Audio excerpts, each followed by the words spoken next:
presentation, which is My Life as a Micro Artist by Graham Short. And Graham, there's a description here of Graham, and I'll read it out. He is known in the art world as the hands of genius, a man of unusual talents who's developed the ability to work between heartbeats. His work as a micro engraver has earned him commissions from prestigious clients throughout the world, and he'll be sharing with us today something about his skills, his work, but sprinkled with a few unusual stories, funny stories about the people he's actually worked with and met during his professional career. So without more ado, Graham Short, please.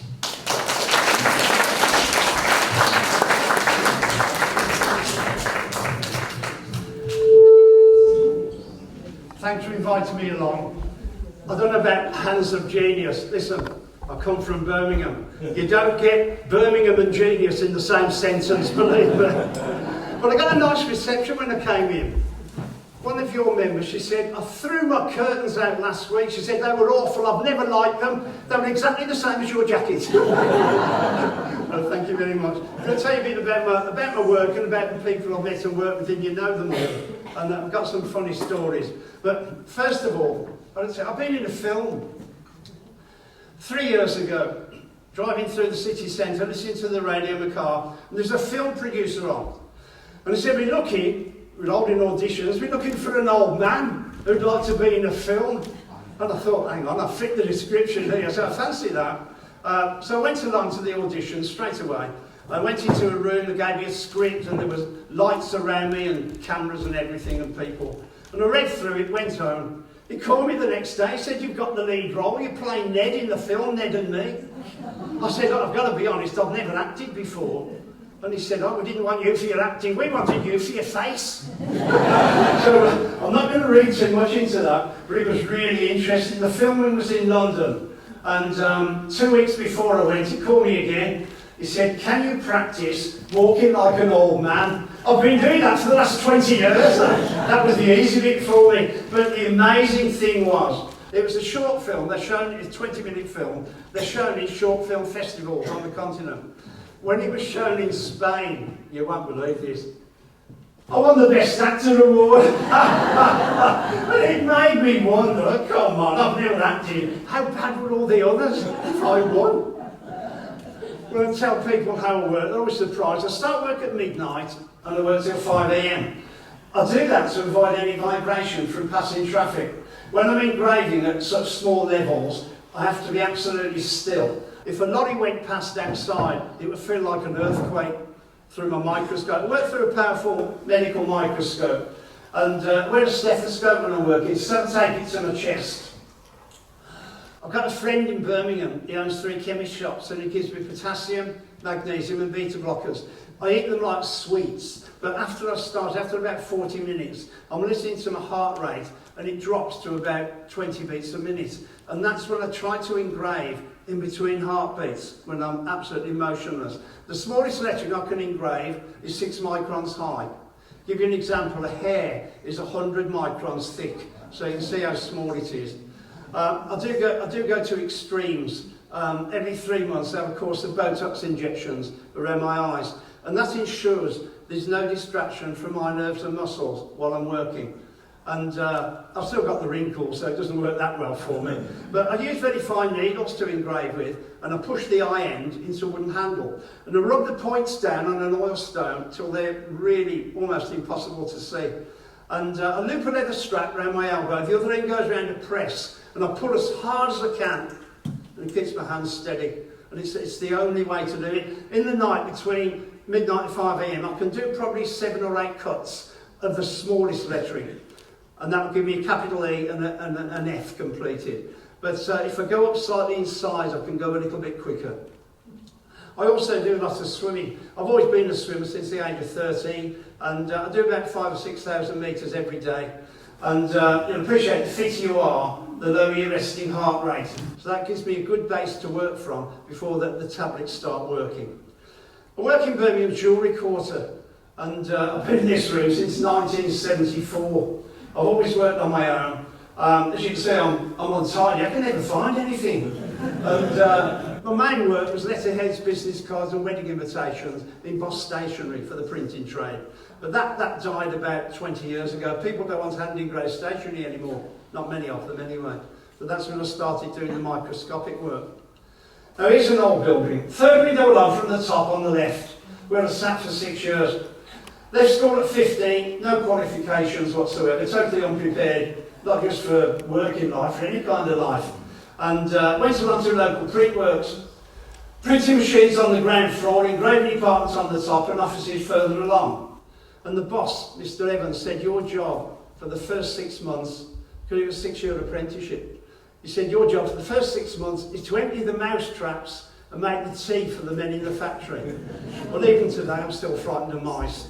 And I had to crawl under the benches in the morning, get the traps out and drop the dead mice into a dustbin. Now at 9 o'clock the boss, Mr. Evans, would come in, and it was his ritual, he loved it. So everybody had stopped work and they'd watch him as he lifted the lid to the dustbin, and he'd count out loud how many mice were in, probably about 9 or 10. I absolutely hated it, and the men would clap him. Oh, it was ridiculous. Anyway, I went home, said to my mother, that's it, don't want to be an engraver anymore. She said, why ever not? I thought you enjoyed it. I actually said to her, I don't think I'm cut out to work with animals. and I explained what I did. She said, who sets the traps in the evening? I said, that's my job as well. She said, why don't you put the food on the spike, but don't pull the spring back? Then in the night, the mice will come, take the food, and off they'll go. My mother lived to be 100 years and 1 month. I'll tell you now, that's the best advice she ever gave me. So of course the next day, the boss came in, they all stopped work, he lifted the lid to the dustbin, no mice. He didn't say anything, went into his office. Did the same the next day, lifted the lid to the dustbin, and he slammed it down and said, come on, in my office, I want to work with you and know what you've done. I finished my first week, I was going to be sacked. He was a big man, everybody was frightened of him. He went to the office, sat down behind his desk. He said, I know what you've done. You've done something no other apprentice before you has done. You have managed to eradicate the mice from these premises. So of course I certainly didn't own up to that. It's one of the many things I've never owned up to. I've got a bit more coming later on. I'm sure there must be one, two, maybe more retired school teachers here. I was in a boys' school. This is my English teacher, Mr. Jennings. The most inspiring man I've ever known. A man who never taught English. All he wanted to do was help the lads to achieve. And give you an example, we went in one day, he said, good morning, Mr. Jennings. He said, I'm not Mr. Jennings, I'm Mr. Ferrari. And I'm going to give one of you boys the job as my chief designer. So just shout out the answer. He said, what colour car should we have? So of course we all said red, that's the Ferrari colour. Good answer, he said. How many wheels? 4. We said, another good answer. I'll give you a clue, I've got a sports car, how many seats? 2, we said. You know, he said, you're good at this. But it's a difficult question. Should we have the steering wheel on the right or the left? Now we thought on the continent it would be left. Some said left, some said right. He said, you know, I wouldn't give any of you a job. You give me what I've already got. Why don't you give me a car with 2 wheels? One at the front, one at the back, electronic stabilisers that come down and the car's not moving. One that's a car with 1 seat, steering wheel in the middle. He said, if you want to get on in life, you've got to think differently to everybody else. You've got to behave differently. You've got to do things differently. You've even got to dress different. That was the only one I remembered. That was out of it. And these were his lessons. If you want to be a singer, don't be the best singer in Birmingham. It means nothing. You've got to do things different to everybody else so that you end up the best singer in the world. And he said, I can tell you now, you won't make it anyway. You might be the 6th best singer. But if you are, you'll fill every concert hall and theatre around the globe. And these were his lessons. One boy next to me, his early 60s, music was coming from America. He wanted to be in a rock group. Another one wanted to be a musician as well. Another boy, Peter, was a runner, and somebody said to him, Peter's the best runner in the school. He said it means nothing. He's got to do things different to everybody else so that he ends up the best runner in the world. Another boy, Robert, wanted to make his name in television. And these lads, all inspired by Mr. Jennings, went on to achieve at the highest level. The one who wanted to be in the rock group was Bevan. He was the drummer in ELO that he formed with another Birmingham lad, Jeff Flynn. Another one that's so well known, but for 25 years, Jeff Nichols was the keyboard player in the Black Sabbath band, another Birmingham group. The runner was Peter Radford, a sprinter who went on to win a bronze medal in the Olympics. And the boy who wanted to make his name in television, you'll know as Robert Davis. But you'll know him even better as the comedian Jasper Carrot. And this teacher inspired so many boys. And these were just the ones in my year. And obviously those before me and after as well, who I didn't know. He gave us a piece of paper and he said, draw me a wine glass half full. So that's the kind of thing we did. He was so angry. He said, I've been talking to you for an hour to think differently. Here's my wine glass half full, he said. And he was such a good teacher. Everybody looked forward to going to his lesson. Kept in touch with him. He died about 7 years ago now. And he was in this care home, Burcup Grange, just outside Bromsgrove. I went along. I used to go with Jeff, the Black Sabbath guy. I kept in touch with him. And we'd go along in the afternoon and have a chat with him. He'd tell us about his early days as a teacher in South Wales. And every now and then, if I've engraved something that's a little bit different, BBC come round, the local BBC in Birmingham, Midlands Today, and I'm on the 6:30 news. And not very often, every now and then. And we went in to see him one day. He said, I saw you. I knew it was you, and I saw you on TV wearing that black waistcoat with those ridiculous gold bees flying all over it. I said, I do remember you telling us to dress differently. Yes, I did, he said. When you're a young man making your way in the world, not when you're a pensioner. For over 30 years, I've been the Royal Engraver, and I supply Buckingham Palace, Windsor Castle, Balmoral and Sandringham with their stationery, engraved stationery, mostly letterheads. I've engraved all the wedding invitations. If you see a new prince or princess has been born, you'll see on the news 2 members of the royal household. They'll come to the gates at Buckingham Palace and put up an artist's easel and an invitation on. I do those as well. But what I do, I go to Buckingham Palace every 18 months. But when I started to do this, I was going every 4 months or so. If I'm honest, there's no real need for me to go. They're all repeat orders. And but I go along, meet the Queen's private secretary. And they're in the job for 4 to 5 years. And then they hand it over to someone else. That was my first time there all those years ago. And we meet in a room, it's about this size actually, and it's so busy, people are coming and going, and it's right next to the kitchens. And in Buckingham Palace you see an army of tradesmen wandering about. There's painters, electricians, plumbers, decorators. They come to this room because the chefs make soup, sandwiches, baguettes. They lay it out around the room. So a workman will come in, choose the sandwich he likes the look of, take it back to where he's working in the palace. So it's really busy. But the first time there, the private secretary at the time, he said, if a royal comes in, you must stand up and introduce yourself. He said they'd have checked his diary. He puts down where he is in the palace, at what time, and who he's speaking to. Didn't see anybody. A couple of years later, I was talking to him, he looked round, he said, a royal, Prince Edward. So I remember standing up and introduced him. I was so excited, never met a royal before. I stood up and said, good afternoon, sir, I'm the engraver. And he prodded me hard in the chest with his finger. He said, sir, you will refer to me as your Royal Highness. So that was telling me. It was a year later, I was with the same private secretary. He said, a royal, it was Princess Anne. So of course, I remember what Edward had said, you'll refer to me as your Royal Highness. I was so nervous when I stood up. I said, good afternoon, Your Majesty. And she said to him, do I look as old as my mother these days? I said, I do apologise, Your Royal Highness. She said, why don't you call me Anne? And I've met her in all those 30 years or so, met her just 4 times, call her Anne, absolutely lovely lady. In fact, I was invited to Buckingham Palace, May the 8th, to the garden party. And I saw her, but there were too many people in front of me, I didn't get a chance to say hello. Oh, they ran out of sandwiches as well. There weren't 8,000 people there, so it wasn't really surprising, but some went without. Before I go any further, if any of you were in the Birmingham Bullring Market in the early 70s, and you picked up food poisoning, I am so sorry. I want to apologise now. Now on the left is my friend Jeff Nichols, the Black Sabbath guy, with Ozzy Osbourne. They didn't really get on. He kept calling Ozzy John, which is his real name. He didn't like it. And Jeff said to me, I spoke to John's father. He's going to let us use his van. Now I wasn't involved in the music. I met John at school and then through swimming. He was a fantastic swimmer. And I said, what do we want the van for? He said, I met somebody in London. He's imported 6,000 Russian Easter eggs. He's had them in storage for 5 years and he can't sell them. And all he wants is £300, which was quite a bit of money then, early 70s. So I said, have you got this right? He's a tradesman, he can't sell them, and we're going to buy them off him for £300. He said, you've forgotten where Wendy works. Now, Wendy was John's sister, Jeff's sister, who worked at Cadbury's in the packing and wrapping department. He said, I'll tell you what we'll do, we'll get these eggs, which we did, went to London, got the Russian Easter eggs. He said, we'll take the foil off, I'll get Wendy to bring some Cadbury's foil home, we'll re-wrap them and take them to the Bullring Market on the Saturday, day before Easter Sunday. He said, well, we'll make a fortune. I said, have you tried them? He said, they're awful. He said, they smell of paraffin. A paraffin dealer had used the same route for 5 years.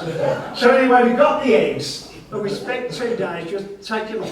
She brought the wrapping home, but we couldn't wrap. They're probably done on a machine. We were doing them by hand. They looked awful. And at the back, the chocolate was still showing.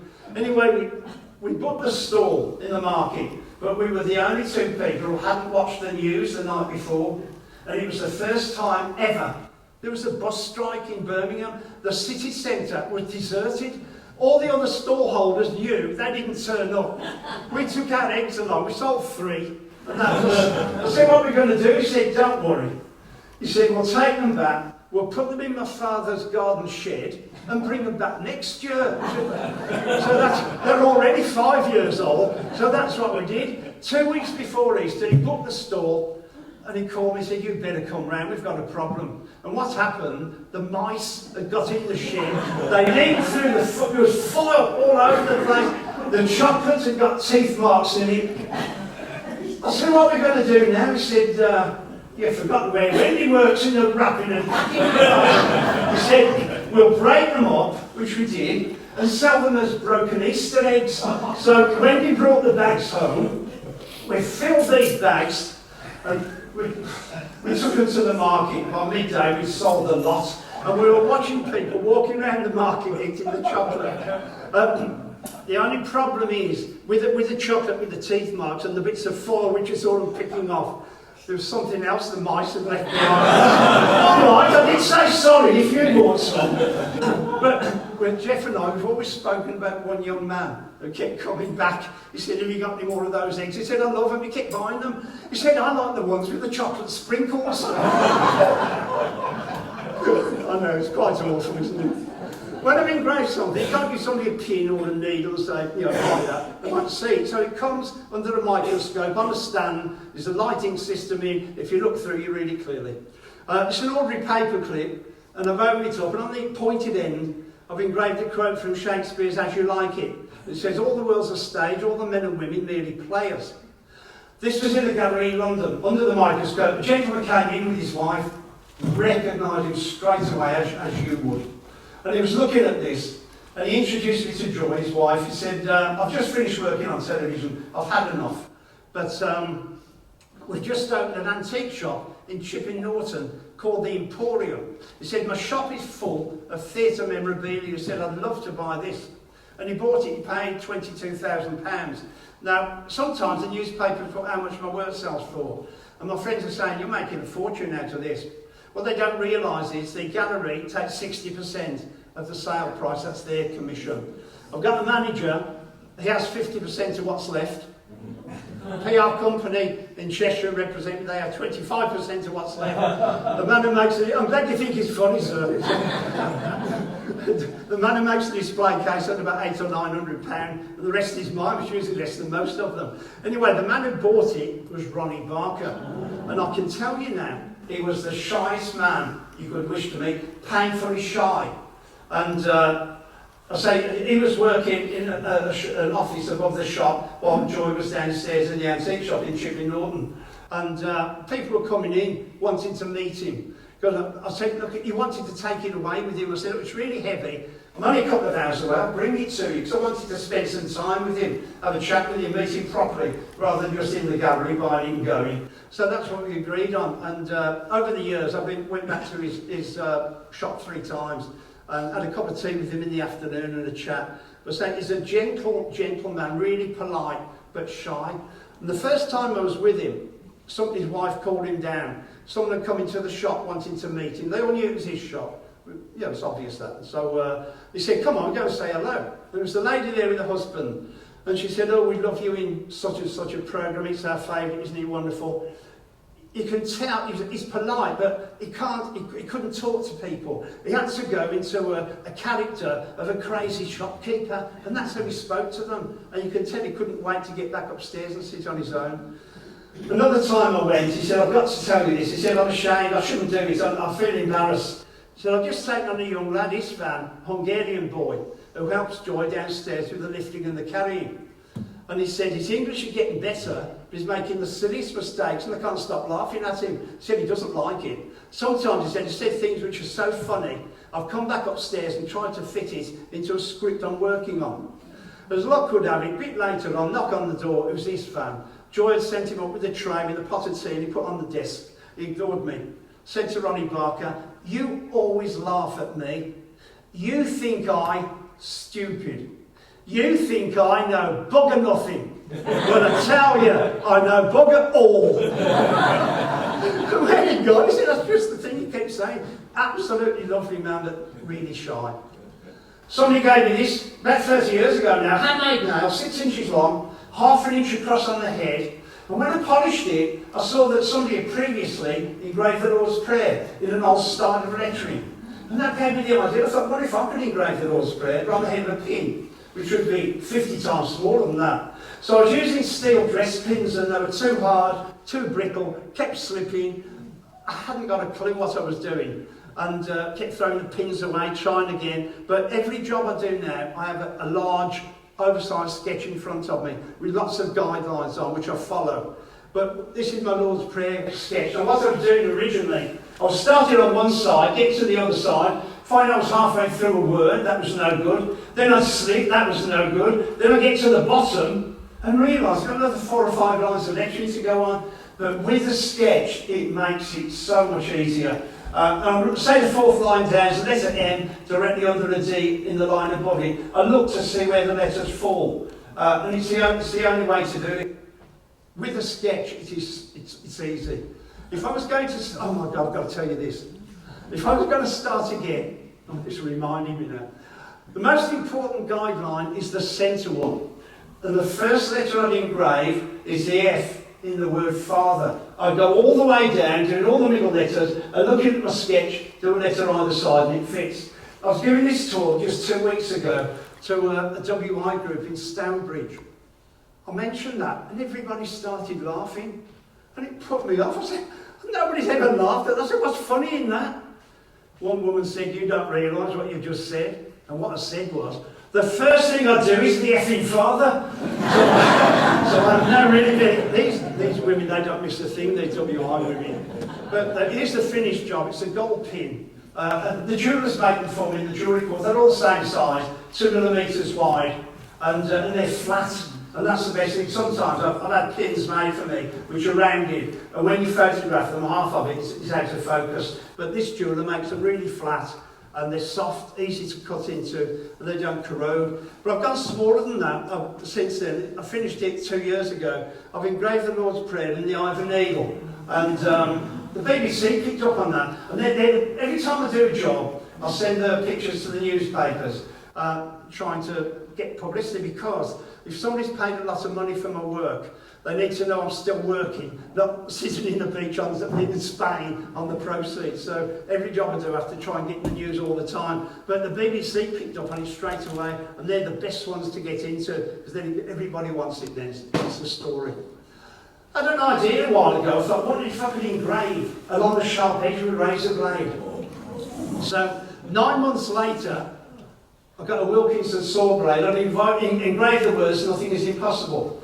This was in a gallery in London. A gentleman came, he's looking at it under the microscope, and he said, I'm a retired doctor from Cumbria. He said, you're wasting your efforts being a micro engraver. You should be a microsurgeon. Now I spent an hour trying to get through to him. You don't get Brummy microsurgeons. You get Brummy wheel clampers. The city is full of them. You don't get Anyway, in the end, he bought it, and he paid £50,000. They remember the gallery had 60%, manager 50% of what's left, and so on. At the end of the night, everybody had gone. It was hot in the gallery, wanted some fresh air. So I went outside. Directly opposite this gallery was Saatchi and Saatchi's head office. I left the lights on in reception, nobody there. So I walked up, the being nosy, have a look. When I got to the top step, I noticed they'd carved the company motto, "Nothing is impossible." Exactly what I got on the razor blade across the road, which the retired doctor had bought. And my manager said, "We missed a trick here. What we should have done is gone to them and said, would you like it in your reception area, say for 3 months?" He said, because it's their motto, and if they'd have had enough interest, they'd have bought it. And that would have avoided us paying 60% across the road, so we should have done that, but didn't realise. The Mal Gallery is the most prestigious gallery in London. Every year in October, they have what they call their miniature exhibition. And the lady who runs it, Elizabeth Meek, I called her and said, "I've got 2 pieces I'd love to put in your miniature exhibition." She said, "Before you go any further, they can't be bigger than 5 inches. I thought, I'm in here. I said, "I've got the Lord's Prayer on the head of a pin, and I've engraved the words, 'Nothing's impossible,' along the edge of a razor blade." She said, "How will we see it?" I said, "Don't worry about that. Comes under a microscope, it's on a stand, it's got a lighting system. If you look through, read it clearly." And she went quiet, she was thinking. And she said, "Can you engrave them larger so we won't need the microscopes?" I just didn't get it. Anyway, she wouldn't let me in. She reckoned there wasn't enough room to have microscopes there, but it's a big gallery, it doesn't take up much room. I was disappointed in that. The best night for me when I have exhibitions, the first night, it's called the private view. And what happens, the gallery owner will invite his rich clients. He'll lay out lots of nice, oh, you can tell I'm from Birmingham, he lays out lots of nice bits of things to eat. I don't recognise any of them, but they taste nice. I keep eating them, and bottles of champagne around the room. I think what he tries to do, these people have drunk so much at the end of the night, they'll buy anything, they don't know where they are. But it's called the private view. And say they've got an artist and a painter, he'll talk to the buyers saying, "I use oils, watercolours, acrylics, pastels." So I explain, I work at night, midnight to 5 a.m, take tablets to lower my heart, Botox injections, all the rest of it. I was explaining this in London. You know, this is coming back to me now, something I'll never do again. You'll understand why. Explaining this in London, a Japanese man came to me. He said, "I've just been talking to your manager, Rod. I'm inviting you over for a 3-day exhibition in Tokyo. I own a gallery." He said, "What I want you to do, first morning, come at 10 o'clock and explain to my buyers how you work, just like you've told everybody here tonight." And he said, "Don't worry, they all speak English." Now, if you come from Birmingham, you have drummy ideas, and they always let you down. This is Narita, Tokyo's International Airport, never been to Japan before. Flying in, I got a guidebook. I had a great idea. I thought, wouldn't it be nice if I could say just a few words to them in Japanese? "Ohayou gozaimasu" is good morning. I got that. I was waiting at this airport for my suitcase to come round. Japanese man standing next to me waiting for his. I got my card out and a pen. I said, "Would you mind telling me, please, how to say in Japanese?" And I pointed to ladies and gentlemen. He said, "Toyera di Shabinki." So I got "Ohayou gozaimasu, Toyera di Shabinki." I must have said it 1,000 times in the hotel that night, get it right for the next morning. Got to the gallery, about 30 people, ladies on one side, gangway down the middle, gentlemen on the other side. And I stood up and said, "Ohayou gozaimasu, Toyera di Shabinki." And everybody smiled. Got off to a good start, so I explained then how I worked. And afterwards, the man who'd invited me over, who was in London, whose gallery was in Tokyo, he said, I knew they'd love it, but I've got to ask you, why did you start your talk by saying, "Good morning, toilets and urinals"? and that's trying to be clever, and I'll never forget it, but I'll never do it again. Oh dear me. Simon Rattle, the CBSO conductor, was the first person to buy a piece off me, and he bought this 5-pence piece. And he told me what he wanted. There must be, if any coin collectors, there must be a proper name for these raised edges, because I don't know what it is, but the engraving's on the top. And it's a Winston Churchill quote, "If you're going through hell, keep going." So Simon's got that. He's kept in touch, actually, over the years. I've just finished this. It's obviously Shakespeare in the Eye of a Needle. And I've taken it to the Shakespeare Birthplace Trust. in Stratford-on-Avon, so it's going to be on show there. They're trying to work out at the moment how to promote it. They'll say it's the smallest image in the world of Shakespeare in the Eye of a Needle. So I'm just waiting to hear what happens with that. It's easier for a camel to go through the eye of a needle than for a rich man to enter the kingdom of God. Now, obviously, that's got to be in the eye of a needle. So it's on a piece of gold inside the needle. This was in a gallery in Lancashire, in Worley. And the gallery owners, Chris and Julie, when they have an artist exhibition there, they always invite BBC Television Lancashire along. And it's really to promote the gallery as much as the artist, because the artist's gone at the end of a couple of days and the gallery's still there. And in the afternoon, the film cameraman was looking at this. He said, "Do you want me to get it on BBC News at 10 tonight?" I said, "If you can do that, help me know end that well." Oh, he said, "I can get it on easily. It'll be right at the end of the news, when the news is finished, and the newscaster will say, 'And finally,'" he said, "it's a light-hearted item lasting a minute." I said, "Thanks." Left the gallery at night, everybody had gone. Made my way back to the hotel, sat through the news, and the newscaster said, "And finally," and it didn't come on. This was 14 years ago. And it was the one time Prince Charles was in a TV news studio. They got him reading the weather forecast. He pinched my spot. That should have been me there with my little needle. Well, of course, I sat through the news, so I was sitting through Charles, and it was clear somebody had given him a script which he'd learned, because he was turning round, pointing to the weather map, but referring to his mother, the Queen. And he said, "This rain is going on forever." and then he said, "The sun isn't getting a looking." And he kept on and on. It was really funny, but it should have been me there, my little needle. Oh. I had a call from this man a few years back, and he said, "I've seen you work on the internet." This is his house. "Come to my house, Sonning-on-Thames in Berkshire." He said, "I want you to spend the day with me, tell me all about it, bring some work, I want to know everything. My next door neighbour's George Clooney. If he's in, I'll bring him round, you can meet him." So off I went. Well, obviously, I was telling all my friends I was swimming in the mornings at Bromsgrove. For a couple of weeks before I was going to this, I was going to meet this man. And it was Yuri Geller, and I've kept in touch with him ever since, and been to his house many times. He's now sold that house, gone to live in Israel, which isn't the safest place to go to, but he's an Israeli.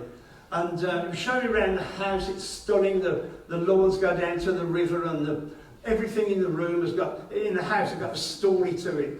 But I did notice, because he does exaggerate, he showed me an artist's easel, an old wooden one with paint on it. He's got his TV screen on. And he said, "That easel belonged to Picasso." Oh, I don't know. Anyway, everything he pointed out belonged to a famous Hollywood celebrity who died, so there's no way of disproving it. But he said, "Did you bring a spoon with you for me to bend?" So I said, "No. I mean, you can't do that." He said, "I'll get you one from the kitchen." So off he went. I was sitting on the sofa, came back, handed me the teaspoon, he said, "Check it." And I thought, I'm not missing this opportunity. If that goes up his sleeve, another one comes out, I'm watching. So he handed me a teaspoon. We've all seen him over the years bending a spoon with his mind or whatever. Handed me the spoon, it was solid, a normal teaspoon. And he sat next to me, he held it in front of him, stroked it gently 3 or 4 times. It started to bend, and it bent in half. And I thought, I'm watching. He said, "You can take that home with you." He handed it to me. I didn't take my eyes off it for a second. It wasn't hot. I couldn't straighten it. He picked up a felt tip pen, signed his name on the spoon. I've been about 8 times, I think, since to his house over the years. I've got a set of 6 dense spoons at home. He does the same thing every time. I don't know how he does it. And I said to him, "Come on, it's the best day of my life." I said, "Obviously, I've seen you years ago doing this on TV, but to do it in front of me, I really appreciate it." He said, "I can do better than that. I'm now going to read your mind." I couldn't believe it. So "I'll give you a piece of paper. I want you to draw something. I won't look. When you're finished, turn it upside down. Concentrate on what you've drawn. I'll pick up a piece of paper. I'll read your mind, and I'll draw the same." He said, "Do me a favour though. If you draw a triangle, don't think of a square. If you draw a tree, don't think of a house. They all do it to put me off." Of course not, no problem. So I was drawing a simple sailing dinghy. Now he's sitting next to me, eyes closed, hands over his face. I'd almost finished, and I glanced at him, he turned his back to me. Still with his eyes closed, still with his hand over his face. He said, have you finished? So I said, yes. He said, turn it upside down. He picked up a piece of paper. Of course, I'm concentrating on. He's looking at me, he's scribbling away. And he stopped. He said, you're a gentleman. You're concentrating on what you've drawn. I said, I would. He said, oh, you'd be surprised. They draw a triangle, think of a square, draw a tree, think of a... They try and put me off. Thank you, he said. When he showed it me, practically identical. I said, I can't believe this. I said, again, all I want to do is get back to where the swimming bronze, tell my friends, show them the spoon, tell them he read my mind. I said, it's the best day of my life. He said, I can't believe it. He said, Graham, you are so gullible. He said, I can't read your mind. Nobody can. But I'll show you how I did it. He said, if you curl your hands across your face, a little gap opens up between your little finger and your next one. He said, I was watching. When I could see what it was, I could happily turn away. And I wish he hadn't told me that. He ruined the best day of my life. He could have kept that to himself. Oh, by the way, George Clooney didn't come in. He was away. Nice man, but I don't think he's all there. This is one I finished last year. This is in Flanders Fields. First World War poem in the Iron Eagle. I sent these pictures to, there's a close-up of it, to Songs of Praise. No, because their programme was on Armistice Day. So I sent it to them. And they didn't show it. I had an email from them 2 weeks after the programme was aired, and they said, we've only just seen your email. They said, send it along next year, we'll use it on next year's show. I will send it in, whether they'll show it, I don't know. We'll have to wait and see. I don't think you'll recognise what this is. I mean, I hope you don't. It's a gold disc with a motorbike engraved on it. And it's 1/2 inch long. It's a lady's blonde hair. And I've soaked it in vinegar for 4 days and then baked it in the oven. And if you do that, it makes the hair brittle and it brings out the texture and the colours. So I just carved a little bit away and put the gold disc in it. About as small as I can go really for an image in a hair. But it's amazing how it's got to be soaked in vinegar first. And when it's baked, it's so stiff, it's really good. Brings out the texture. People in Stratford-on-Avon are so honest.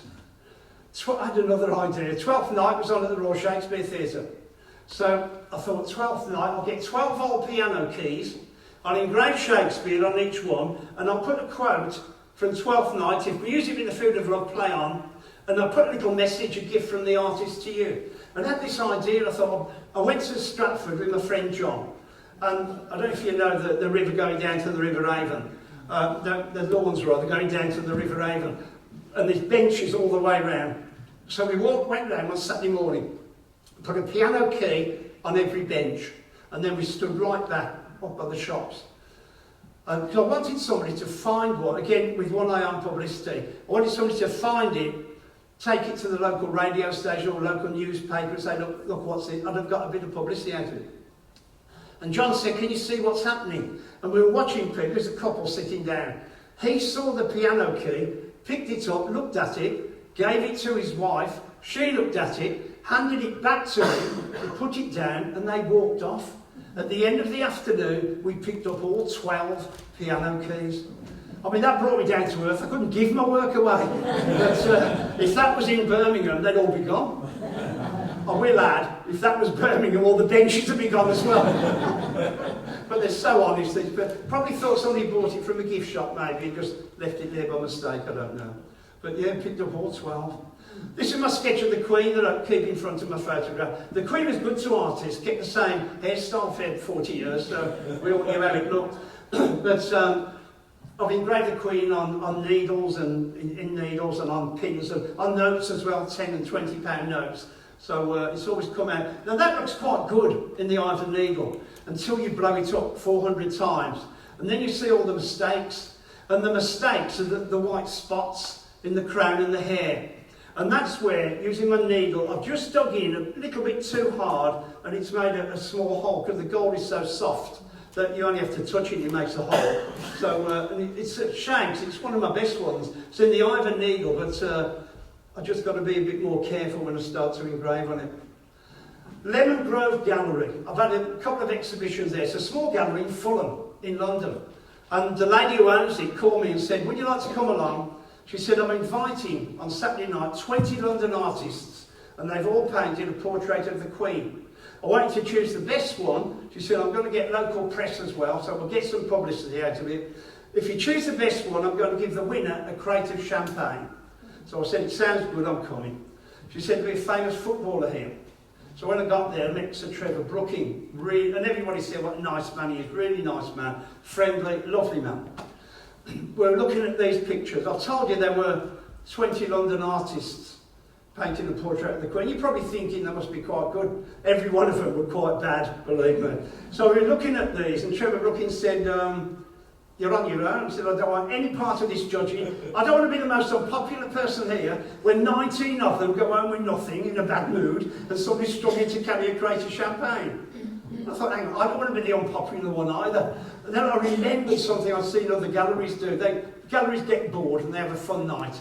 And so what we did, now what we're going to show you now isn't one of the paintings, I wish it was, just a photograph of the Queen. We got the gallery staff to go round, covering the hair, crown and the jewels with newspaper on all these pictures. The artists were standing next to their own paintings.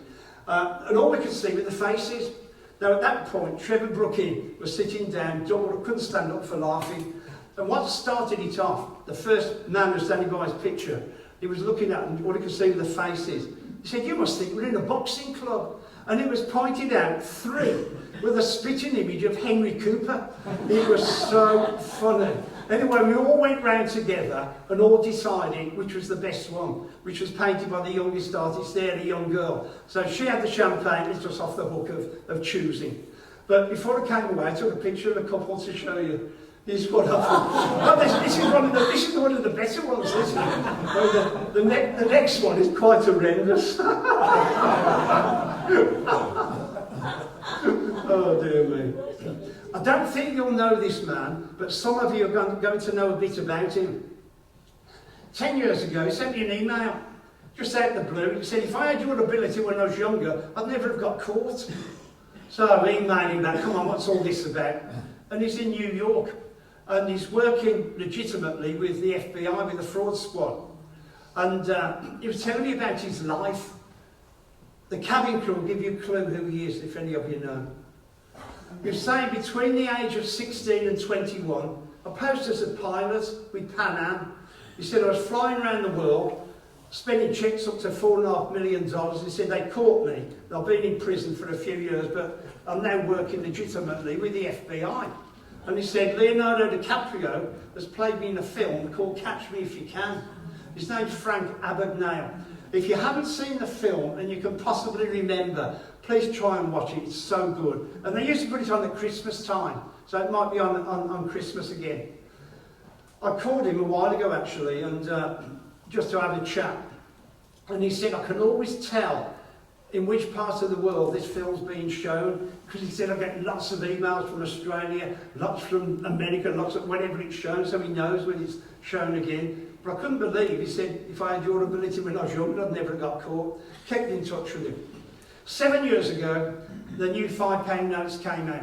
And I had an idea. I thought, I wonder if I'd actually engrave on the new plastic notes and go around Britain spending them in the shops and see if they turn up again for publicity. And I noticed that the Bank of England were being criticised for not putting enough ladies on the notes, but they'd agreed they were going to put Jane Austen on the next set that came out. So I got a drawing of Jane Austen, and I was going to engrave it on the note. And I mentioned this to Frank Abagnale in New York.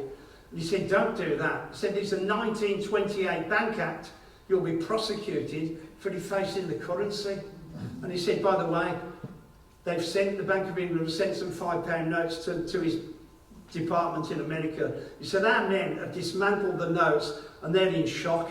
They can't believe how good the security features are that are built into these notes. So our boys did a good job with that. But he said, 1928 Bank Act, you'll be prosecuted. I mentioned this to my manager and I said, I don't want to be in trouble. But by then I tried one and it came out quite well. And I put, it's about ½ an inch high. I put quotes from 4 of her books. And I thought, I don't want to be in trouble. It seems nobody's talking about. He said, call the Bank of England, tell them what you're going to do and call me back. So I called them, I spoke to somebody there, and I said, I'm only going to spend 4, one in England, one in Scotland, one in Wales, one in Northern Ireland. And the first thing he said was, I don't know if you're aware, there's a 1928 Bank Act.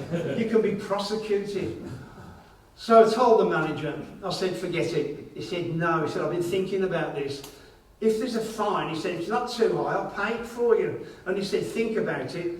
You can pay the fine in £5 notes with Jane Austen engraved. He said, think of the publicity. So he said, call them, ask if there's a fine, how much is it? So I called again. I said, has anybody ever been prosecuted? He said, never. I said, is there a fine? He said, there is. The maximum fine is just £200. So we decided it's worth doing. So first one I did, I went to South Wales, to Blackwood, former mining town, and went to the high street, into the cafe, bought a sausage and egg sandwich, paid for it with a £5 note and drove home. Now 2 days later, Alison in Cheshire, the lady who runs the PR company, called the South Wales Echo and told them about it, sent them the pictures, because we didn't want anybody to know first that I was going there. I didn't want a shopkeeper to see a stranger come in and give him a brand new £5 note. I wanted somebody to get it in the change. And the plan, or the hope, was that they'd put it on eBay and try and sell it. Again, more publicity, make some money. So anyway, I did that, went to South Wales. Alison called the South Wales Echo and she said, this note's been spent in the Square Cafe, as it was called. She said, it's worth £50,000. I'll tell you, in South Wales and that area, they'd kill for anything like that, I tell you. And imagine if they were 50,000. I'd be doing them, selling them, I wouldn't be driving around Britain buying sausage and egg sandwiches. So anyway, it was in the news. And a lady found it, and she called the manager and said, at my time of life, she said, won't do me a lot of good, I'm getting old, but I'm also haven't got long to live. She said, I'm making a box for my daughter, granddaughter, leaving letters and advice to take the girl through her life. I'll put the £5 note in with the press cuttings. If she wants to sell it later, it's up to her. Then I went to the English one. I went to Melton Mowbray, to their pork pie shop. Bought a pork pie, drove home. That was in the news such a lot, the East Midlands TV and the Melton Times. It never turned up. To this day, just vanished off the face of the earth. Then I went to Scotland, went to the Scottish borders, went to a bread shop. Bought a loaf of bread. When that was in the news, a young lad found it, a student. But he found it in a Christmas card. Designed to give me 3 £5 notes. Didn't realise Jane Austen was on one of them. The one I spent most time and effort and money as well. I went to Northern Ireland, never been there before. Flew to Belfast, hired a car at the airport and drove a couple of hours, came across the town in a skilly, went into a bar, bought a drink, paid for it with a £5 note. When that was in the news, a lady found it. She said, I'd like to donate it to a children's charity. So she sent it back to the manager. Well, fortunately, BBC Children in Need was coming up. And again, publicity needed it all the time. Thought, well, I'll put it on the appeals night. But they didn't. In fact, this was 7 years ago, and they sold it 12 months ago. It was in a coin fair in London, which wasn't the right place. And let's be honest, people have forgotten about it anyway. And it sold for £6,000.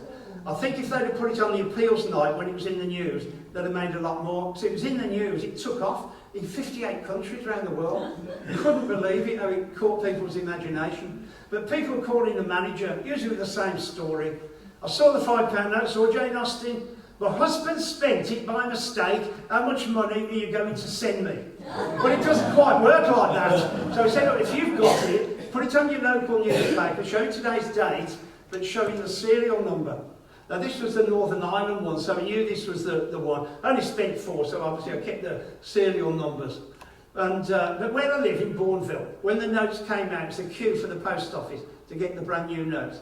So I joined the queue, gave the girl in the office £20. She gave me 4 notes. For whatever reason, she folded the 4th around the other 3 and poked it under the glass. But when I got back, I looked under the microscope and the crease where she folded it was directly where I wanted to engrave, and it was deflecting the light. It was hopeless. So I got the iron out. I was ironing this note. I lifted the iron. It had gone. It had stuck to the iron and shriveled up to the size of a postage stamp. So don't try and get the folds out. These creases don't come out. Maybe don't get the iron too much. But I didn't want to lose £5, so I took it to the bank to change. And when the woman saw it, she called the manager. He came across, he said, somebody's been playing about with that. I said, I don't know, so I got it in my change, I don't know. Anyway, they changed it for me. That was all right. But it didn't make any money out of this venture. Got lots of publicity. which led to other things as well. But it was good fun, and people were writing into the manager. He sent me one note. Dear sir, I had the £5 note with the Jane Austen picture engraved on it. Unfortunately, I spent it again. How can I claim? I've not put my name and address for security reasons. We're getting lots similar to that. It was really fun. It really was. This is one I finished about a year ago. It's a Second World War bullet. And on the end, I've engraved Churchill's "We shall fight on the beaches" speech. Now, sometimes when I photograph my work, it doesn't come out well. This will come out quite clean. It's read this well. But you see on the U and the word grounds, I've slipped on that. And that happens a lot. And it's a bit awkward. If I slip too much, I have to repolish and start again. But that's come out well. When I'm photographing, I've got paper, different coloured paper around, trying to take a picture and deflect the light. It's a nightmare, but sometimes they come out better than others. Now, this is a £5 note. You can try this. It's actually quite easy. You won't believe me, but it is easy. And with needles, I've put 2,300 holes of varying sizes into the £5 note. And when you pull away, you can see who it is. And that's come out quite well. That's all they are, just holes. No, well, I did count them. As I was doing, I was getting up to 50, writing 50 down, getting up to 100, writing up and counting 2,300, just out of interest. This is my best friend, Willard Wigan. Now, Willard is 66. Can't read or write, dyslexic, autistic, doesn't drive, totally useless. That's everything except one thing. He's the best in the world at carving models inside the eyes of needles. He lives in Edgbaston, a mile away from me. We've both now got the same manager in Derby. So because he doesn't drive, I'm driving him everywhere. And Willard is very, very funny. But what makes him even funnier is that he doesn't realise how funny he is. And every year, he's got about £4.5 million in the bank that he's made from these models. He's the best in the world, #1. And every year, his holiday, him and his wife, Janice, they go to Skegness for the first week in September. I said, Willard, come on. I said, with all your money, go to the Caribbean, have a holiday of a lifetime. He said, Graham, unlike you, I don't need a suntan. But he's so funny. And he, 18 months ago, went to Skegness. I looked at the weather forecast, it was awful. I thought, good. So when he came back, I said, you didn't have good weather, did you? He said, it wasn't that bad, only rained twice. Once for 3 days, once for 4 days. It's really funny. But last year he went on a Caribbean cruise. And when he came back, he said, you were right, what a holiday that was. And I said, actually, on the cruise lines, the cabaret apps, they come from the West End, top quality. Oh, he said, don't talk to me about Elaine Page. I said, Elaine Page, the singer, a nasty piece of work she is. I said, what's happened? He said, she doesn't like it when you sing along with her. But his wife told me this. She said, don't tell him. She said, he does get embarrassed. Years ago, they went to London, and they were standing outside the Ritz, leaning against the wall in Piccadilly, whistling to himself, Candle in the Wind. She said, a man came along, stood in front of him, was listening. He said to Willard, you're whistling my song. Willard said, it's not your song, it's Elton John's. And he said to him, let me introduce myself. My name's Bernie Taupin. I write the words, Elton John writes the music. Willard said, it's not your song, it's Elton John's. And Janice said he was getting annoyed with him. He said, look, I write the words. Willard said to him, well, I wasn't whistling the words, was I?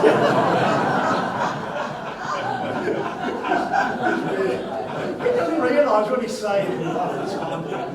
But it is one of his jobs. Now, Nick, he works between heartbeats, but he lowers his heart by doing breathing techniques and yoga exercise, some ridiculous stuff.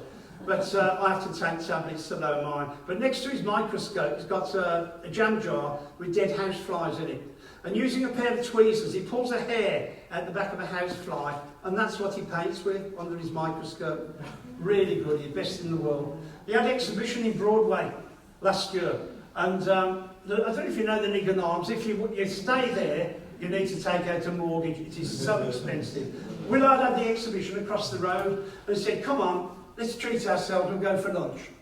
So over we go, because he can't read. Look down the menu. I said, Willard, lamb is our favourite, £92. Oh, we said, we're not paying that. He said, what are we here? He said, it's a posh place. I said, it is. I've got posh prices as well. He said, we'll have a sandwich. Look down, beef sandwich, £18.50. But get a bit of salad with it. So the waitress comes over and said to him, have you decided? He said, we're both having the same, a beef sandwich. The girl said, what breed would you like? I said to her, come on. I said, I've never been asked that before. You have to give us a few minutes. What to think about this. When she'd gone, I said to Willard, I've never ever been. I said, I wouldn't know. I've heard of Aberdeen Angus, but I don't know what it tastes like. He said, I'm going to ask for Herefordshire cattle. I said, what's that? He said, I don't know. I said, look, we can get out of this. When she comes back, let's ask her what she'd choose. So the girl comes over and says to him, have you decided? He said, you know, it's not that easy. She said, it can't be that difficult. What do you want with your beef? Do you want some white breed, brown breed, crusty breed? I tell you that they shouldn't let thick brummies into posh places. We were out of our depth there. Oh my word. Ooh. Now this is I say the jewellers made the gold pins for me, 2mm wide. And this is the Golden Temple of Amritsar.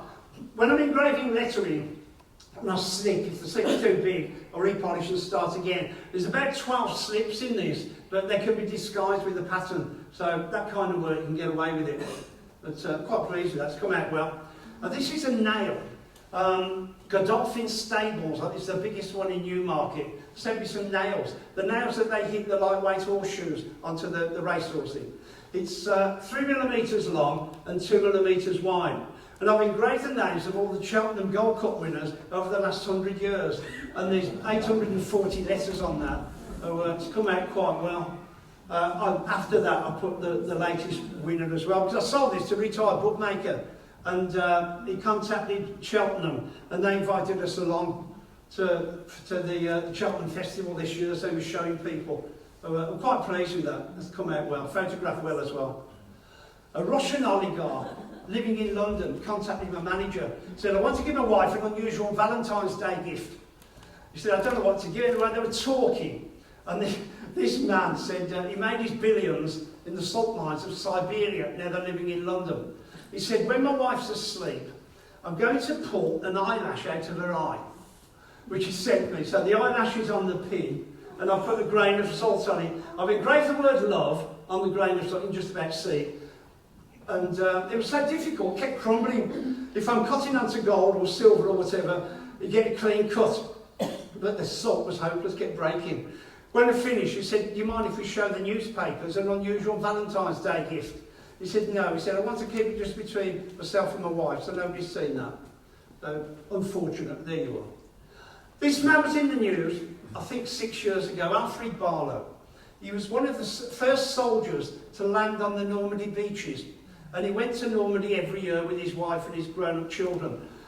He was 98 then, I don't think he's with us now, and he's blind. And the Blind Veterans Association were looking after him because on the way back from Normandy, they stopped at the Norton Keynes service area. And when he came out, his 4 medals were missing.